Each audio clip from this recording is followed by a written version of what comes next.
Hey everyone, and welcome to this week's Gupshup, Automotive Industry, the Rise of EVs in India. This virtual event has been organized by GAP, the Global Association for Planning and Strategy Professionals. My name is Nisha Khatwani, and I'm the Community Manager here at GAP, and I would be moderating today's session. The topic, like I mentioned, for today's session is Automotive Industry, the Rise of EVs in India. Joining us today is Swapnil Mankame, founder and CEO of Mankamai Automotive. An automation and robotics engineer, Swapnil has been involved in the development of multiple high-performance robots and automation systems for the hospitality industry and high-performance electric cars. He has also been a part of the development of multiple high-performance electric cars with experience in both off-road and on-road endurance vehicles and scooters over a period of 6 years, mainly in the motorsports sector, where he was involved in multiple design teams as well as battery technology development for use in high stress and low temperature environments. With that, he has also consulted in the development of LiDAR-based autonomous electric vehicle prototypes for the Indian market based on the Tata Nano. Just to give you some metrics about the Indian automobile industry, it is the fourth largest in the world at present, but there's a paradigm shift taking place in the automotive industry as India transitions to electric mobility. This would require all the stakeholders to collaborate more closely than ever before. In India, electric vehicle sales grew by 20% in 2019 and crossed 1.5 lakh units, with electric two-wheelers contributing to over 95% of this volume. The Indian automobile market is slated to reach 84 million units by 2030, of which 30% are expected to be EVs, meaning there's a huge opportunity for EVs in India, especially for two-wheelers, e-rickshaws, and commercial vehicles. Today, during the session, Swapnil will take us through his journey about his venture and help us understand the EV landscape in India. His venture, Mankamai Automotive, is on its way to break new ground in the EV space, and the process so far about what will possibly be in India's first electric superbike named EP1 that promises a range of 500 kilometers just on a single charge. Before I hand over the floor to Swapnil, I just wanted to mention this would be a recorded session for our members to view later. Also, the purpose of these talks is to foster learning, so request everyone to share their views, opinions, and questions at the end of the talk, or you could drop it in the chat box below. With such great metrics, let's begin the session. A warm welcome to you, Swapnil, and everyone who's been able to join us. Yeah, thank you. Over Thank to you, you, Nisha. Swapnil. Thank you, Nisha. Hey, everyone. I'm Swapnil Mankame, and I'm the CEO and founder of Mankame Automotive, as Nisha told. So, we have been developing quite a lot of electric vehicles since 5 years now, and I've been involved in building 5 electric cars, one autonomous electric car, and currently we are developing our sport bike platform. So, what does that mean? What does the sport bike platform mean? It means we are just building each and everything that is present in an electric vehicle, that goes from batteries, battery management systems, power electronics, motor controllers, motors, the cooling system. Everything is developed by us in India. That's why it's taking a lot of time. So nothing is imported. And that's our goal for now. We need to develop a maximum performance electric vehicle that defies each and every vehicle on the market currently, and proves a point that electric vehicles are fast and can go a lot longer than petrol vehicles for quite cheap. So that's our vision for now, and we are developing on it. So moving to the topic of today, we'll be talking about a bit of electric vehicles, the histories, the current EV landscape in India. We'll touch upon that, and we'll see how India compares to the global competitors like Tesla, and go through some case studies. So this is going to be a informal presentation, not like a webinar or something, because I know in the lockdown you guys have gone through a lot of webinars and have been quite bored by it. So this is a gup shop, as the name suggests. You can talk, you can ask questions, you can discuss. So let's do that and not have a webinar and and get into a boring presentation. Absolutely. So, so this is the agenda. So I'll go through the agenda of today. Wait. So we'll be discussing a bit about me, a bit of history of electric vehicles and ancient EVs. Most might not know about ancient EVs. So we'll go through that. We'll take a look at the overall landscape of India, landscape of EVs in India, and we'll go through what the Indian charging stations have been facing. I mean, go through the problems that those charging stations have been facing and compare it with the global landscape of those charging stations and all these competitors. And we'll have a bit of Q&A and at the end as well, and in the beginning and in the middle. So let's talk a bit about you. You know a bit about me now. So let's see what we do. So this is our EP1 model, which we are currently developing. We'll not discuss more about it because it's proprietary for now. So the specifications for this are its calculated range is around 480 kilometers per charge. It has a battery pack of around 18 kilowatt hours. That is the same as on the Tata Nexon. You might have heard about the Nexon, right? So that battery pack on an electric vehicle, in an electric bike. So it's quite large and it's quite complex. It's liquid cooled. So that is what gives it the range and the speed and the power. It has a liquid cooled high performance motor as well, around 80 kilowatt hours. That is around 76 horsepower and a lot of torque as well. Compared to the similar petrol vehicles, it has the same torque as of a BMW 1000RR. That is a 1000cc motorcycle. So why are we building this? What's the point? Why are we building it for the electric vehicles in India? Right? That's the main question everybody's asking. Because it seems stupid to build a superbike for Indian roads. Yeah. So what the goal was, people quite underestimate electric vehicles and electric two-wheelers and just call them very slow. So we thought, why not put each and every feature that is available on the market into an electric vehicle, because electric vehicles are quite congested, right? Very very small, so it's very difficult. So why not put all the features that are available and put it onto a two-wheeler and show them what electric vehicles are capable of compared to similar petrol vehicles. They can beat those petrol vehicles in top speed and also go higher range at very less cost. So that's the main goal of this vehicle. So apart from this, we are also developing electric mopeds for the commuter market and electric scooters, and we are also consulting with various electric two-wheeler startups and helping them grow as well. We're not just putting all our development technologies to ourselves, keeping it out to ourselves. We are also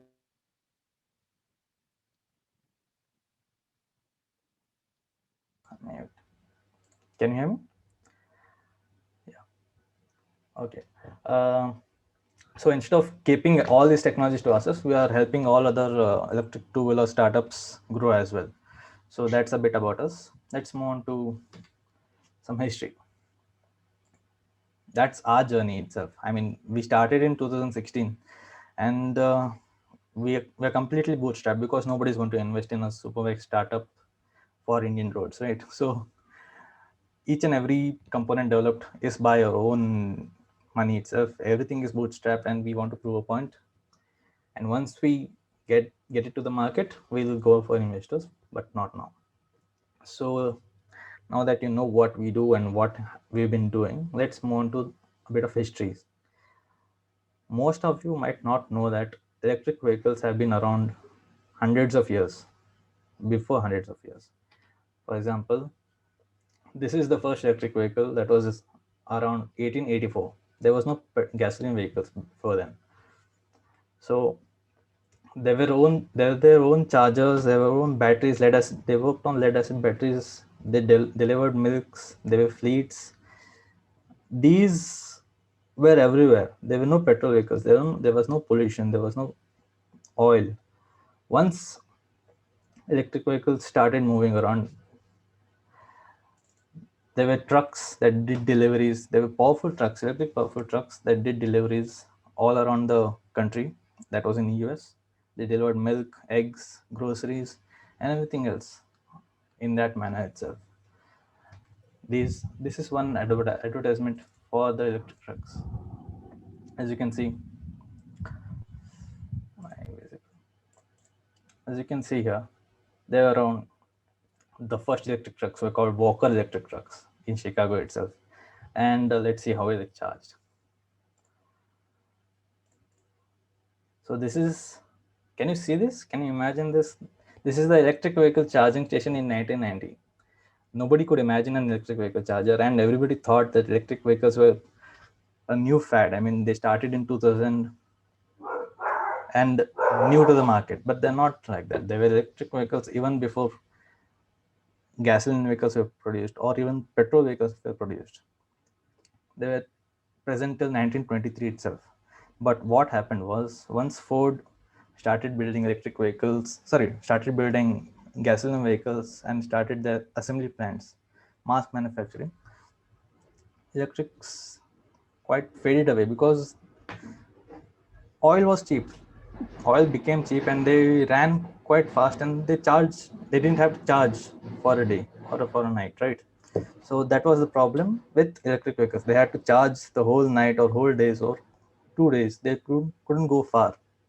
But once petrol vehicles came around, petrol, gasoline, or diesel vehicles came around, the USP of electric vehicles just disappeared. Why are we going to electric vehicles now? Because of pollution created by those petrol vehicles.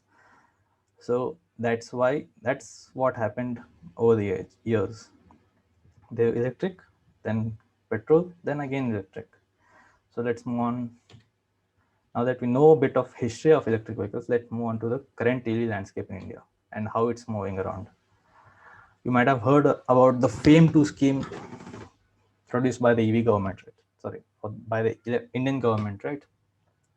So what does this mean? What does this provide to the electric vehicles? Compared to petrol vehicles, the FAME scheme provides a lot of incentives, taxation benefits, tax rebates, and a lot of priority treatment to the electric vehicles and the manufacturers as well. So on the screen, you can see the projected graph of electric vehicle growth up to 2030. So the maximum is going to be three-wheelers because those are going to be fleet vehicles, right? They're going to be very profitable for those fleet operators and those owners itself. So the maximum projected vehicles are going to be three-wheelers in the EV sector. Next is going to be two-wheelers because they're very low maintenance, don't have to be maintained. Then four-wheeler commercial vehicles, again fleets like delivery vans and other trucks and etc. Then we're going to go to buses. Buses are going to go higher as well because in the name of pollution and pollution management, the government is going to spend a lot of money on public transport and help other people move around. And they're going to ban other gasoline buses as well. So that's the main point of the FAME scheme for now. And in the end, it's going to be four-wheeler private vehicles. I believe most of you know this already because it's common knowledge. Because as petrol vehicles are going to get banned, EVs are going to go quite high in the next 10 years itself. So that's the proposed plans. And here are some projected values itself. For now, in 2019 to 2022, we are going to currently have around 5 lakh registered units. These are different from the unofficial e-rickshaws. Unofficial three-wheelers, you might have experienced these vehicles in North India, those small three-wheelers that go zooming around quite fast. Those vehicles are not registered with the government. So excluding those unregulated vehicles, we'll have 5 lakh electric three-wheelers, new electric three-wheelers, and 10 lakh two-wheelers because those are most popular and a lot of models are coming up. Then we'll go to public transport, that is buses, 7,000 units of buses in the next year, by the next year. Then we'll go to four-wheelers, that includes hybrids and electric vehicles by OEMs, then tractors in the agriculture sector. Now, projected values from 2023 to 2030 are around 1.2 crores of electric rickshaws, 55 million, that is 5.5 lakhs of two-wheelers. I think it's going to be more than that, but buses are going to be quite a lot. Each and every bus that is currently on the road is going to be replaced by electric buses, and these buses are going to provide a lot of charging, bring a lot of charging points by the government itself. So that's a plus. So everything else is similar. 10 million units of electric four-wheelers and rickshaws as well. 1 lakh units of electric rickshaws, sorry, tractors. So let's see who the key players are in this electric vehicle market. We can separate those key players into 4 separate units. One is mobility services, those are fleets and the OEMs that manufacture all these vehicles for these fleets, the components that the component manufacturers those provide to those OEMs, and the charging infrastructure providers as well. The charging infrastructure providers are quite important in here. We'll discuss more about it later. But for now, let's see who is going to pull a lot of electric vehicles into the market and who is going to be pushing those in the later years. In the mobility service, you have Uber, Ola, Zoomer, Meru, Blue, and Shuttle. Most of you might have come across these vehicles as well, and you have seen that there are petrol vehicles. They're using petrol vehicles for their fleets, but in the coming years, they're going to be converting all their petrol vehicles into electric. So that's going to be a huge opportunity for these OEMs to push the electric vehicles and gain a market presence with those fleets itself. So the major fleet manufacturers are currently the Hero Electric, Kinetic Green, and Toyota and Mahindra for now. But the Mahindra also includes rickshaws and four-wheelers as well. So these are the major fleet manufacturers for now. But most other electric manufacturers are going to enter into the fleet market as well. And as you can see, the component manufacturers, only one is Indian and everything else is outside India. Two is Indian, sorry. Exide and Sun Mobility both are Indian, and every other manufacturers are not Indian. So that needs to be changed. We are moving towards local manufacturing, right? So we need to change that as well. So we'll talk more about Sun Mobility in a few minutes, but that's a major provider in EV space also.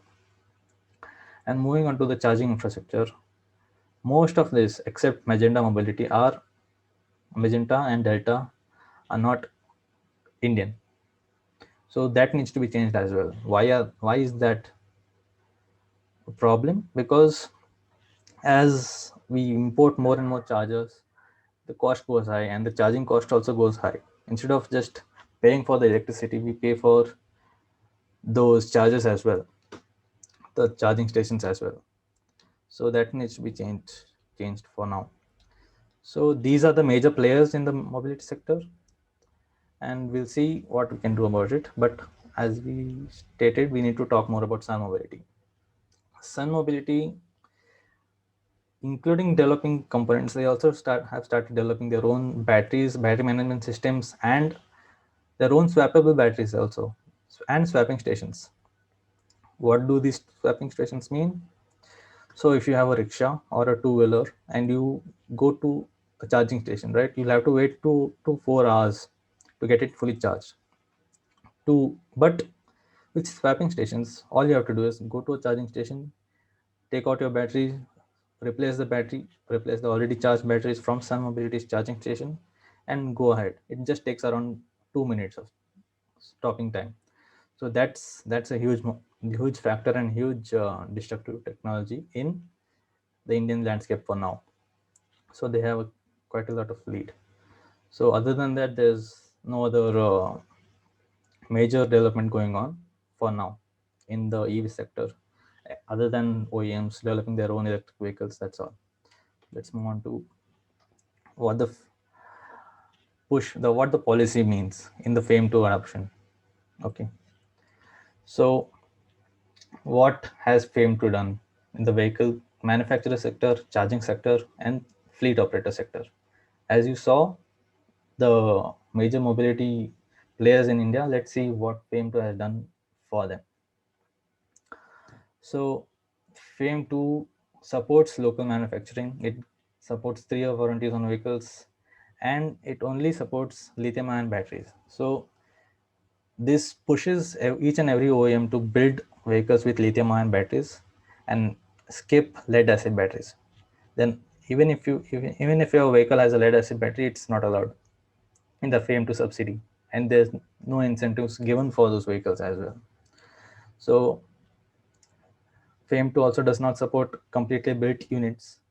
That is, completely built units mean if you import a completely built electric vehicle from other countries, you are not allowed for any subsidies. And for charging, there are a lot of funding support for charging through FAME2 as well. And for fleet owners or fleet operators, with each and every kilowatt hour your vehicle has, you get 10,000 rupees of subsidies for the EV purchase. That is up to 20% of the cost of the vehicle.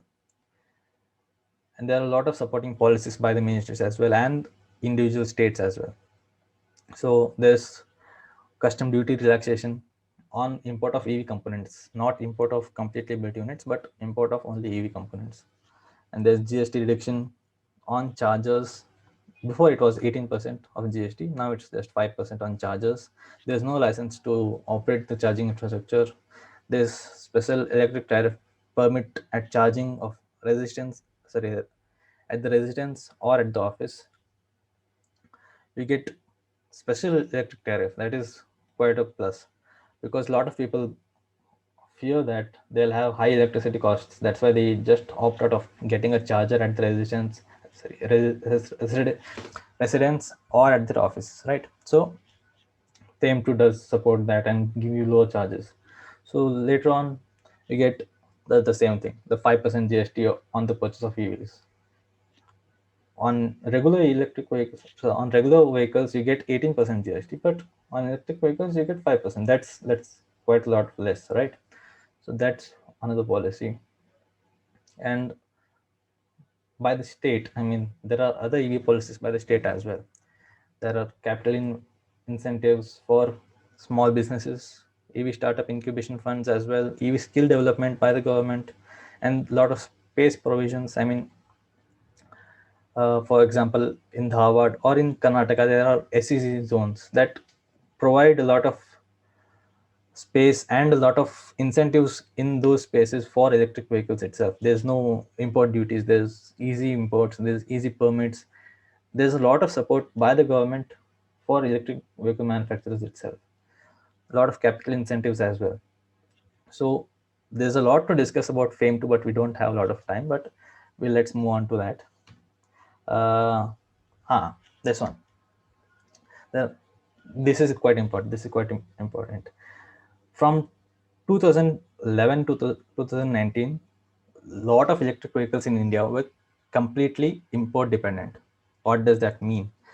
Most of those electric vehicles were from China or from Taiwan or from France or somewhere else. And how did they import it? They knocked it down. I mean, they just broke all the components and built it together when they brought it to India. So there are two types: completely knocked down, and there is semi knockdown kits. Okay, so most of the vehicles in 2000, from 2011 to 2019 were semi knockdown or completely knockdown kits. So they used to buy components from other countries and assemble it here and sell it at a higher price. So for now, it's because of Atmanirbhar Bharat, we are completely focused on doing everything in India, local assemblies. There's no imports going on here. Only secondary components that cannot be manufactured in India can be imported, like the batteries, because we don't have a lot of resources to build batteries in India. We have to import all the raw materials and stuff, and it makes it expensive. So it's better to import the batteries and build everything else here. So FAME2 has made that focus quite clear. Everything should be local. So for now, beyond April 2021, that is in the few next month, everything needs to be local. Except the batteries, everything can be local, and that's the heavy focus on it. And I think that's simple enough. Next is the most important part. This is going to be quite funny. Why is Tesla leading globally, right? Most of them ask why Tesla, why not us, why not any other company, why not Volkswagen, why not Germany? So let's see why Tesla leads the EV market not because of its chargers, but because of its massive charging infrastructure. Let's see the charging map right now. So as you can see, uh, this is the charging map of Tesla right now. It's all over United States and all over Europe. Everything is by Tesla itself. They started with charging infrastructure and started selling higher number of cars. People buy these cars because of the charging infrastructure itself. They can go for Porsche or for Volkswagen, but Tesla does not support those vehicles, right? So it's better to buy Tesla and gain a market share. So let's compare. Let's see this map in depth and see how many charging stations are there. So this is the charging station numbers for United States, right? There are around 1 lakh charging stations throughout the United States in February 2021. Keep that number in mind. 1 lakh charging stations, February 2021, United States, only by Tesla, right? And this is their upcoming charging stations, that is around 2.5 lakhs of extra additions in the United States. Keep that number in mind, please. So 2.5 lakhs. Now let's move on to Europe. Europe also has around 1 lakh charging stations throughout the country, just Tesla charging stations, not the other third party ones. So 1.5 lakh in United States and 1.5 lakh in Europe. Now let's see how many charging stations are currently present in India itself. So this is the charging station map in India. There are around 270 charging stations in India, not by one company, but all the other companies included. This is the number of charging stations in India. There are total in 2017 there were around 130 charging stations, EV charging stations, and chargers were around 270.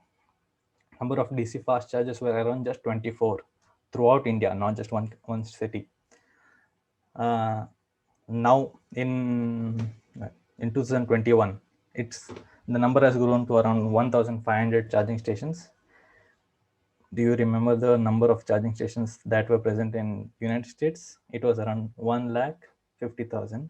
In Europe, it was 1,50,000 to 2 lakhs. Now compare that with India. Even with all that push, there's not a lot of charging stations present at all for EV to support electric vehicles. But there is a bright side as well. There are a lot of future plans upcoming for the charging stations as well from the government, but it's not enough because the government plans to set up around 69,000 charging stations by 2023, and Tata, a private sector, is also planning to get into charging stations and set up around 700 EV charging stations by 2021. That is this year. EESL also has planned around 2,000 charging stations. But to meet the charging requirement for 20 lakh electric cars, India needs around 4 lakh charging stations, which we don't have at all. And that is by 2026, which is not yet planned and not is yet in the operations at all. But there's a bright side. So we're talking about charging stations itself, right? But why do we need charging stations?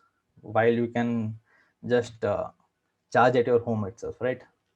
You can get a charger, fix it at your home and charge it when you sleep at night and take it out in the morning. But why do we need charging stations? To go long distances. So if you plan a road trip of around 500 kilometers or a 600-kilometer road trip, you cannot take a charger there. You cannot take a charger and plug it into a hotel because it's not, most of these hotels don't allow it because it takes a lot of electricity, right? So that is where charging stations come in. on long road trips or intercity road trips. We don't have those facilities at all. So there is a lot of EV push, but there's no infrastructure in place at all. The numbers don't lie, right? All the other countries have a lot of charging stations everywhere you see, but there's no in India. That's the problem currently, and that's the most main opportunity for anybody getting into the EV space. There are a lot of electric vehicle manufacturers, electric vehicle importers, electric vehicle traders, because it's quite easy. But there are a lot less electric charging manufacturers and electric charger providers in India. So that's the main opportunity. If anybody wants to get into electric vehicles or EVs, you need to get into chargers, because you get money by royalties. You don't have to worry about electric vehicle crashes or anything else. There's a lot less maintenance. You don't have to maintain it much. You get royalties from all the people charging at your places. Imagine getting a petrol pump, a personal petrol pump all over India, right? And it's easy to get into right now. There's very less low benchmark, sorry, not low benchmark, low barrier for entry, that is. Other there's a lot of incentives. For example, where is it? What is it?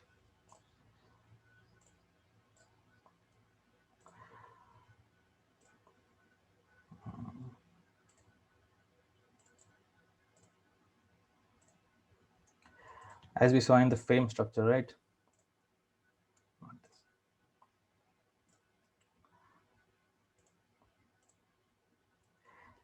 As you can see in the frame policies, there are a lot of incentives for charging infrastructure compared to petrol pump operators, right? You get a lot of incentives if you have your own charging station itself. So that's the biggest opportunity for now.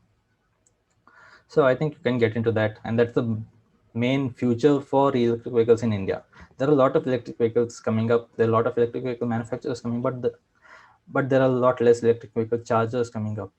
So that is the future of opportunity in the electric vehicle space in India, and I think most should get into that and concentrate on that itself. So I think the 30 minutes are over. Does anybody have a question? Yeah, thanks, Swapnil, for such valuable metrics and insights about the entire industry. You really broke it down for us.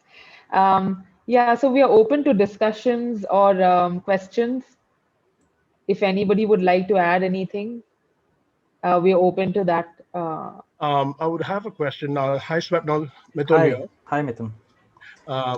Amazing session. Thank you so much for the insights. In between, you had briefly mentioned about battery swaps, correct? Yes, Where yes, you yes, said you don't have to go and charge your battery and just stop at a location and swap out the battery, correct? yes, yes. I'm sure it's a long way ahead. Yep. What do you think the challenges would be there when you think about the quality of the battery that you are exchanging it for? Because knowing India and the problems that we have usually, right? Yes. What guarantee will the customer have that the battery that he's swapping out for is, what if he's got a brand new battery and the battery swapping out for is not as good? Your thoughts on that? Yeah, it's the same as fuel, I guess. Not the same as fuel, but similar, because you'll not be holding on to those batteries, right? You'll just go and replace it again. So it's just like a fuel tank. A older fuel tank or a newer fuel tank doesn't matter. Right. You'll use it, go a few miles, change it again. It doesn't depend. It does not matter if it's an old one or a new one, because Right. you're not taking it home, Understood. right? Understood. And yeah. Mhm. Yeah. So now, for example, if we take the EP1, Yes. your product, which you're going to talk about, that claims 500 up to 500 kilometers on a single charge, correct? Yes. So so what separates that from the rest would be the battery, correct? Yes. Yeah. So my question is now, what if, for example, I'm just comparing it with a regular mobile phone. Okay. Say, Yes. for example, you have a brand new phone, you have your battery, you use it and you go to some place and you run out of charge, and they have an option where you can swap your battery. Yes. What if the new battery that you're taking is not as good or as new as the one that you have? Powerful, right? Yeah, and what if it drains out quicker than, even though it has full charge? You Yeah. get, do you understand my question? As Yeah. in, am I putting it adequately? Yes. Yes. Yes. Yeah, We had a problem not with swapping. I'll just give an example sure. of a charging problem. I had consulted with a company a few years back. It was a ride sharing company, so they asked for my technical expertise, and they were building their own charging infrastructure. I mean, they were building their own ride sharing hotspots, right? Like YOLO. So what they had was, each and every time a person hails a ride sharing bike, right, there Hmm. was a monitor on the vehicle that said, this vehicle is going to go this many kilometers, Right. this many kilometers, do you want to use this vehicle or switch to another vehicle? Understood. So Understood. similar to that, there's going to be a huge stack of batteries, right? They're going to be numbers on it. I mean, it's going to be Got app it. based, right? So each battery is going to tell you how many miles, or how many The kilometers range, your vehicle. basically, it's Yeah. got it. Understood. Understood. So it just gives you how many miles you're going to go. So depending on that, if you want to go quite higher, you can select the one that has higher numbers Mm. on it and select it. Makes sense. Right. Right. Yeah, Perfect. Thank you so much. you're welcome. Does anybody have Thanks, any Mithun, for questions? that question. I think Rahul P has a question. Rahul, you want to just ask Swapnil, or do you want me to take it? No, I'll ask. So it's there in the chat as well. So Sure. Swapnil, very good presentation. Just had one question on the charging infrastructure you showed in the US and Europe.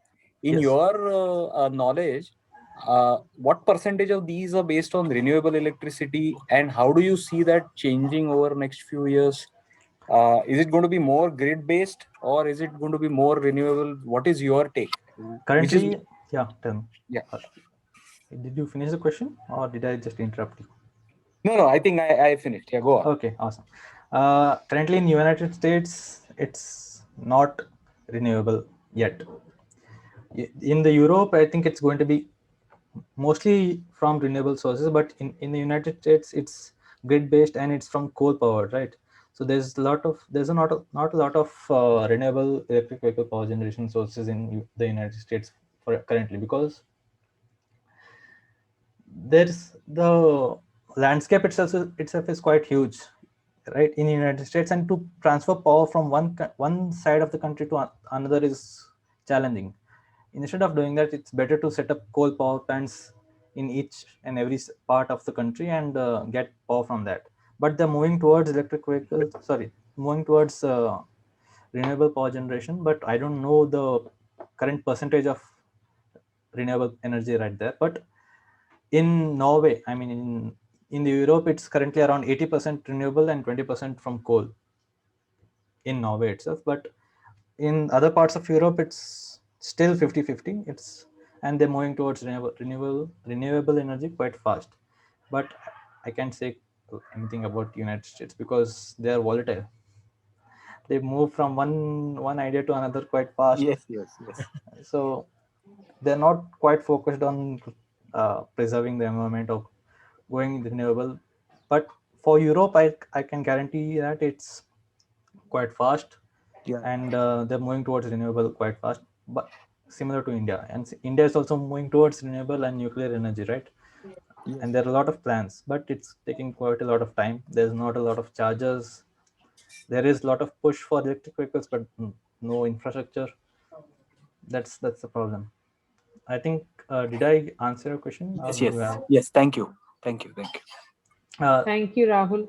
I wanted to add something to Mithun's earlier question. I mean, he asked what the challenges were, and I didn't answer it. Sure, sure. I think I didn't answer that question. The challenges are there. For time being, swapping is good. I mean, for the next few years, I mean, next 2 to 3 years, because swapping was considered because charging times are quite high, right?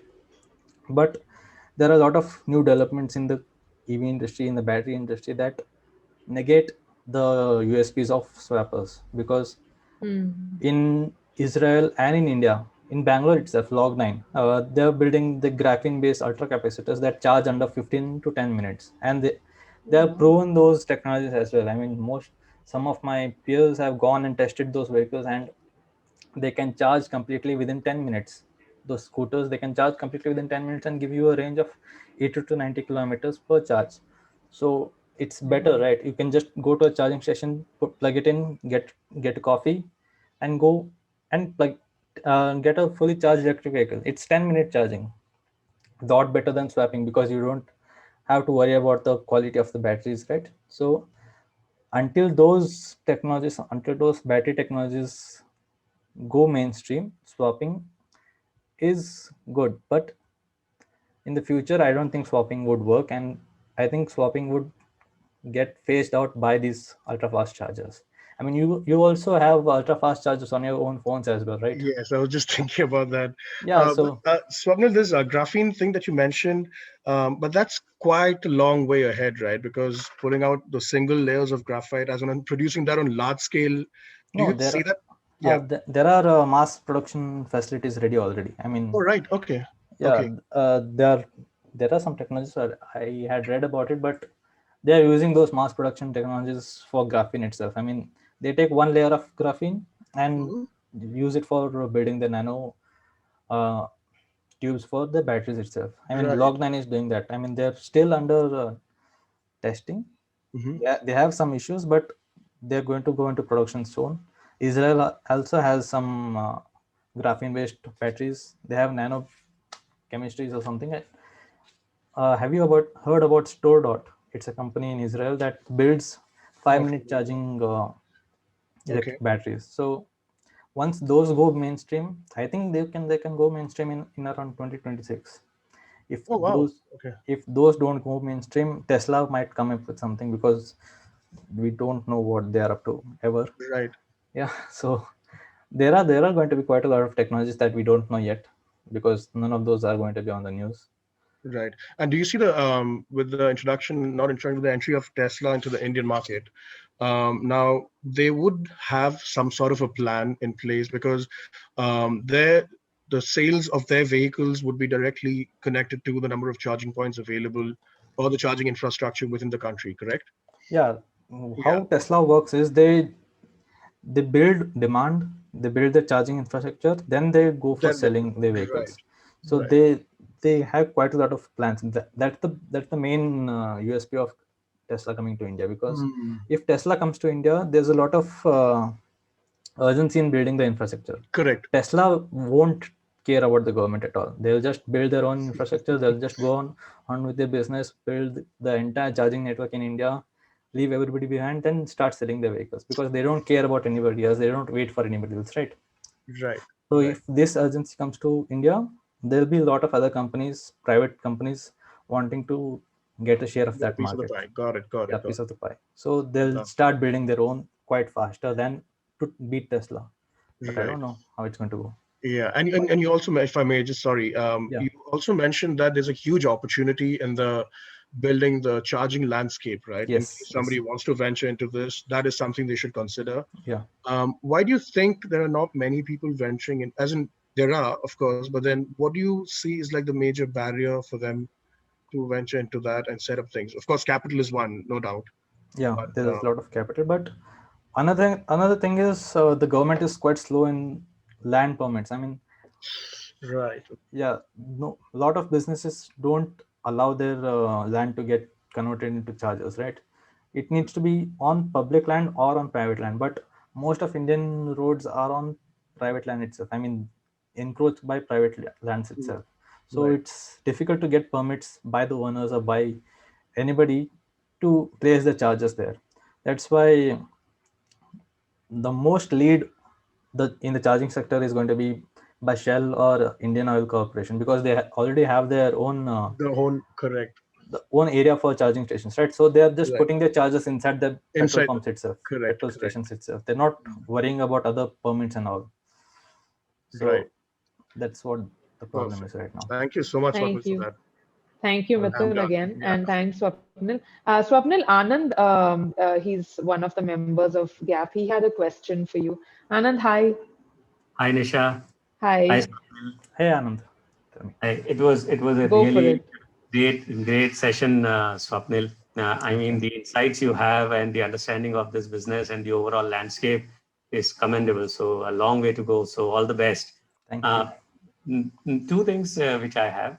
First, in fact, just to give you an information that I got to know little more about the two-wheelers, electric vehicles, only when Ola planned their plant in Hosur in a 500-acre land. Yeah. And that is where I started getting interested into this particular field and started reading more along with my brother.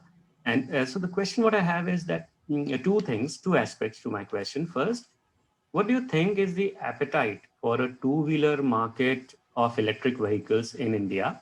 And when we say two-wheelers, of course, there is one kind of two-wheelers which you can compare with an Activa kind of vehicles which are already there. And one, the segment which you are into, that is superbike, where Yes. people are more savvy with the names like whatever, Ducati, BMW, Yamaha, etc. Yeah. And what do you think is in times to come, whatever 2-year or 5-year or 10-year plan?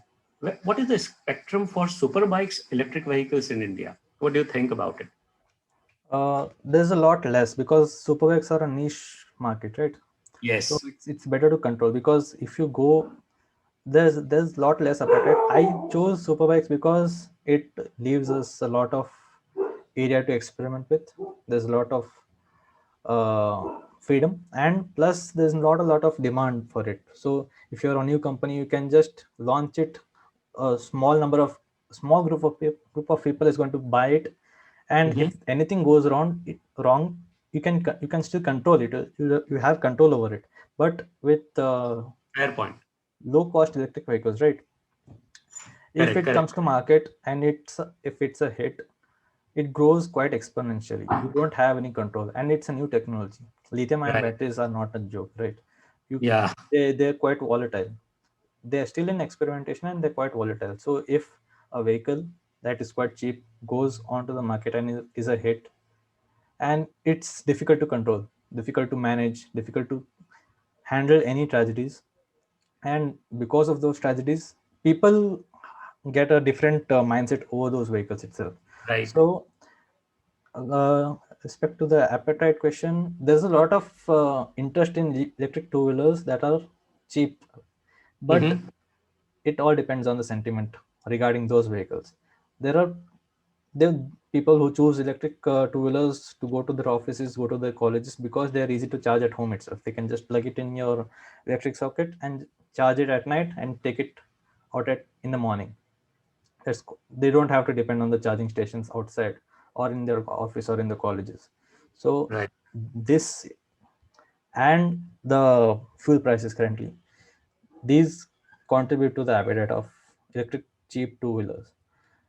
And there's quite a lot, but there's not a lot for superbikes or in those niche sectors, right? So did I answer a question, or no, definitely. Definitely. No, I understood your point, what you're trying to make. And I also agree with you, because one segment is that what I just mentioned about Ola, what they are trying to build up on and come up with the two-wheelers. And one segment is something which you are looking at. And it is such a fair point that you cannot go into a mass production, even if it is a good demand, because you never know. It can go down drastically on a single day, like our share markets, that one day you may sell 200 units. The next day you might not have even a demand of 2 or 20. So, which is a fair thought. And also, I feel, and this is a personal thought as a consumer, I would say that the segment what the company would have to look at, any company, yours or Ola or Mahindra two-wheelers or four-wheelers, I'm not even talking about, but the two-wheeler segment of electric vehicles, the segment or the consumer segment which these companies would eye at would be very different. They will not be thinking of a person, college going, as you rightly mentioned, who doesn't want to get bothered with a charging point and to charge, etc., etc. They just need freedom. But there is definitely a segment and a mass in India who would want a cheap vehicle at a cheap maintenance cost.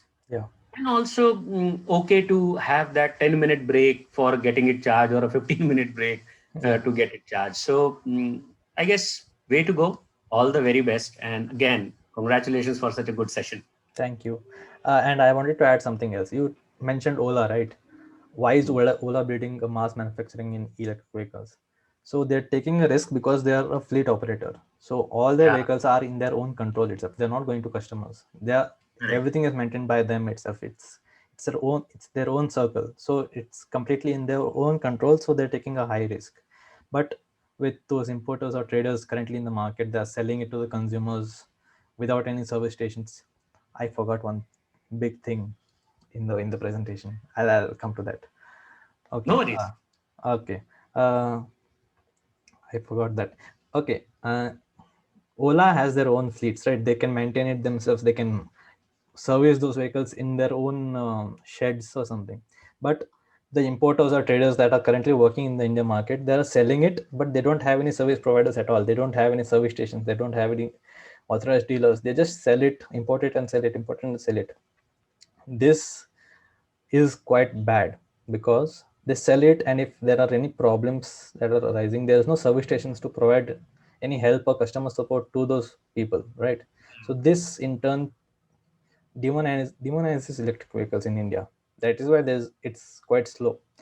Without any service stations, people start to hate these vehicles. The Honda Activa sells because there are a lot of Honda service stations and a lot of support for those vehicles. People see two things: the service stations and the resale. Sorry, three things: the service stations, resale value, and the price. So electric vehicles don't have any resale value because the battery degrades quite a lot. The price is less, that can be done, but there are no service stations. One is good and there are two deficiencies. So And big ones, right? So that's another problem. There are less charging stations and there are less service stations and less trained people also. There are not a lot of trained people in India who can handle electric vehicles, because unlike petrol vehicles or ICE vehicles, you cannot disassemble everything. You cannot disassemble a motor controller or power electronics and see what's the problem. In a petrol vehicle, you can just disassemble the entire engine, see what the problem is, fix it, and just run it. But with electric vehicles, you don't know anything because you need a lot of computer science and a lot of other high-tech equipment to see what the problem is, to diagnose what the problem is. And these diagnostics can be done by the manufacturers itself or the manufacturer approved service stations. But there are no service stations, there are no manufacturer approved service stations. But then how do you fix those things? Those vehicles become use and throw, right? So there's no resale value. Those vehicles become use and throw. There are no service stations, there's no infrastructure. So those are the opportunities. One of my peers is completely involved into building their own service stations. They are not building electric vehicles, but just service stations and training those employees, because that's the biggest opportunity for now, second biggest opportunity for now. So that's another problem in India: low service stations for the consumer market. That's why most of those OEMs are going for fleets, targeting fleets, right? As you saw in the previous presentation. Where is it? In the current landscape, right? They were just targeting towards fleets. Not this. See, all of these are fleets. All of these mobility services are fleets, not customers. So all these OEMs are going towards fleets, right? Because they're easy to maintain. Even if there's no service stations, you can just handle the maintenance yourself. And they already have a setup and a manpower. Yeah, that's the point. Sure. Okay. Thank you, Swapnil. Back to you, Nisha. Thank you, Anand, for that question. Thanks, Swapnil. Swapnil, I had a question. See, you spoke about India is becoming self-reliant in the EV field, right? But Yes. China has a lot of control of the raw materials like lithium and rare materials like cobalt, etc. Yes. These are the raw materials that go into the supply chain of EVs, right? So Yes. how do we remain self-reliant if we are dependent on China for the same? Just always wonder. Currently, you said the use of cobalt and the nickel, right? We are dependent on those materials for China. So because of the lockdown, most of those reliances went away and we switched our battery chemistries towards LFP. I mean, lithium ferrophosphate. They are mainly used in electric rickshaws and electric scooters now, currently in 2021. and these don't depend on nickel or on cobalt. They just depend on iron, phosphorus, and lithium. Lithium can be available in the sea and in other countries as well, apart from China, and we can get it from Indian small reserves as well.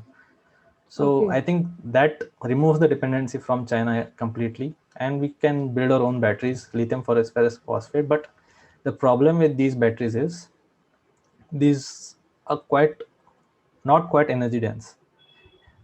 For a same lithium ion battery, you need around 2 LFP batteries to handle those power densities, right? That's why they are used in electric three-wheelers, because there's a lot of space in those vehicles, and so it doesn't matter. So LFPs remove the dependency on China or any other countries, and they're good batteries. They're safe. Plus, they don't catch fire. They're less volatile, and even if they're punctured, they just smoke. They don't put out any fire, and they're very safe. So there are a lot of positives with LFPs, but the only thing is energy density, and they cannot be used in scooters or something else. Did I answer the question? Yeah, you did. Thank you, Swapnil. So going forward, there would be adoption of this by the EV industry in India. Yeah, I think they are already adopted, because Tesla already has started building their electric vehicles with LFPs. They're completely independent of the conventional lithium-ion batteries right now in China. Can I? One second. Sure. I think I can share a link with you guys. You can see. Sure. I think that answered your question itself completely, right? Yes, you did. Thanks, Swapnil. Does anyone else have anything to share or any questions about what we just discussed? I have a question. Yes. Sure, go for it, Saurabh. Awesome. So Swapnil, great presentation. I really enjoyed listening to you, and I really look forward to your company, making some great stuff. So my question is, I'm fairly familiar with a couple of names in this in the EV industry in India, like Ather and like Ultraviolet. Yeah. So my question is, since this is such a nascent, path that people are taking, is how is the EV manufacturer community in India? Like, are you guys really working together and trying to get things going for everybody, or is it like you're doing your own thing and then hoping somebody's going to make it? I hope I conveyed my question properly. I mean, is there any camaraderie between the EV manufacturers, or is there any? Okay, I think with EVs, there's a lot of camaraderie between ourselves, because there's a lot of support as well, compared to other huge OEMs, right? We help out each other. We don't. If there's no financial incentive, we help out each other. There's a lot of support in prototype development. There's a lot of sharing of knowledge. There's a lot of consulting being done, all for free. I mean, I'm part of around eight electric vehicle groups right now, and all those are completely filled with CEOs and other electric vehicle professionals. And there are other electric vehicle recyclers as well, battery recyclers that recycle around 10,000 tons of waste throughout India, right? So there are huge players in the group and small players in the group, and all of these are completely interdependent, and they're completely respectful of each other. If there is any help needed, they just come and help us, compared to all the other competitive OEMs in the Indian market, right? Like Hero, Tata, or anything else. They have their own competition between those two and rivalries between those two. But in the EV sector, I think there's a lot of camaraderie and a lot of support between each other, and there's a lot of help going on. I mean, even if there's no financial incentive, they help a lot. So I think that helps in developing and pushing the EV message forward. Did I answer your question? Yeah, that's great to hear. Thank you. Thank you, Saurabh, for that question. Swapnil, I just had one more query. Now, electric mobility has been around for a decade, right? Yes. And two-wheelers are ruling this segment. Now, localization and make in India is being pushed. But then don't you think it's still a matter of scale? The whole industry is way too small to get any large companies to kind of, invest in this sector. So what is it that is required to get to volumes? And, you mentioned about the government providing a lot of help towards this sector with the FAME 2 scheme, etc. Yes. How does this scheme apply to you, with your venture? And how does it kind of fit into the government's roadmap of e-mobility? Okay. The main hurdles that huge OEMs are facing right now is basically infrastructure and their service centers. There's a lot of untrained professionals in the electric vehicle sector right now, because there are automobile and mechanical degrees, but there are no electric vehicle degrees right now. And electric vehicles take a lot of time to learn.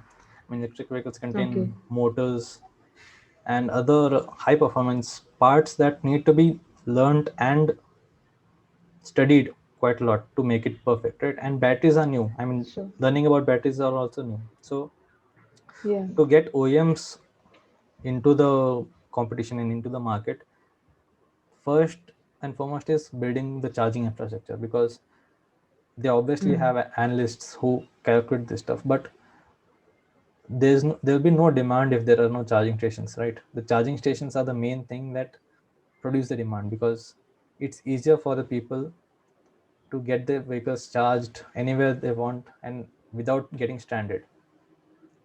So Yeah. that's the main problem Sure. right now. And once that is done, once that hurdle is completed, I think electric vehicles by huge OEMs or manufacturers might come into the market. Until then, it's not Sure. scalable at all. It cannot be scaled. Yeah. Okay. Sure. Did that answer the question? Yes, yes, it Okay. did. But is there like equal amount of emphasis laid on the charging infrastructure as opposed to say the manufacturing of these vehicles? They can be Like manufactured. batteries, is there a same? Yeah, I mean, they can be manufactured. Can you repeat the question? I think I scrambled a bit. Yeah. No, I just wanted to know if there's equal emphasis being laid on the charging infrastructure as opposed to like the manufacturing end of the vehicles, Yeah, yeah. This is funny. This is funny like because, making. yeah, Yeah, I have, as I told, I am involved in quite a lot of groups, right? So sure, since quite a lot longer than around 5 years. So in those 5 years, I've seen a lot of tenders by the government in procuring electric vehicles, electric cars, and electric bikes, right? But I had not seen a sure. single tender for charging stations. Yeah, So in the beginning of 2020, right? In the beginning of 2020, when there were right. already so many electric scooters and electric rickshaws on the market, the emphasis on charging infrastructure started now. I mean, the government started putting tenders for chargers and putting more emphasis on only building their own chargers in 2020. I mean, have in each of those groups there are around Sure. 5 to 10 new orders for chargers coming up, but these were not at all Right. found in the previous years. There was no incentive, there's no push by the government or anybody to build those chargers at all. So I think Right. I cannot blame the government, but I think there was a misstep, and they just wanted to show something and they started pushing for electric vehicles and just pumping out electric vehicles and putting incentives for everything else, and they just forgot about the charging infrastructure. They maybe thought people will just charge all the vehicles at home, there's no need for charging infrastructures, why build it? So for the last 5 years there was no Sure. push towards the charging infra. I think it's being pushed now all of a sudden and in quite Yeah. hurry. So I think it will be fixed in the next 5 years, I guess. And we'll have some infrastructure in India, infra in Sure. India. Did I Sure. answer the question? Thanks. Thanks for all that. Yes. Okay. Yes, you did, Swapnil. Um, is there anyone else that wants to share a view, perspective, anything? Questions? We'd be wrapping up the session soon, so if anyone wants to pose one last question, we'll take it. Okay.